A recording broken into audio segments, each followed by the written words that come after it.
Pagdugtong ng trailer. Tractor head at saka trailer pagdudugtungin natin. Requested to. So nakita nyo, hindi pa dugtong. Ano, hindi pa dugtong. Tingnan natin yung guide. Kung paano yan, kung paano natin isalpak yan sa mga baguhan. Tingnan natin.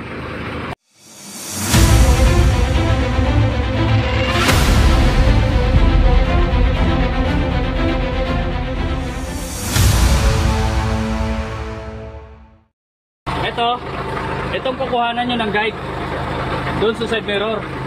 Ha? Doon sa side mirror. Yung gilid na yan,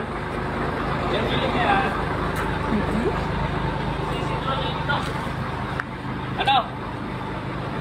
Kailangan isintro nyo dito yan para ito pumasok naman dito para sumakay ito yung sinatawag nating pivot pin. Yan yung pinakalock ng trailer. Ito naman yung pinatawag na fifth wheel. Ito. Yan ang tinatawag na fifth wheel.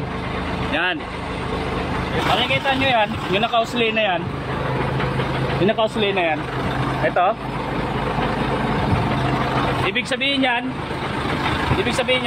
naka-unlock yan. Pag pumasok yan doon, at tumubog yan, ibig sabihin niya nakalock na yan. So ito, tingnan natin.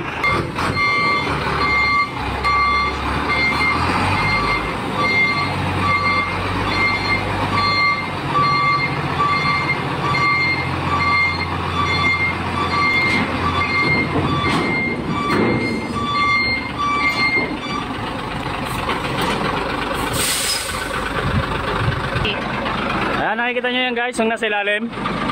Kita sa ilalim. Lumubog na yung yung pinaka parang tornilyo niya na mahaba. Ibig sabihin nag-lock na yan. Pumasok na to. Nag-lock na rin to. So yan, okay na yan mga idol. Goods na yan. Bye bye.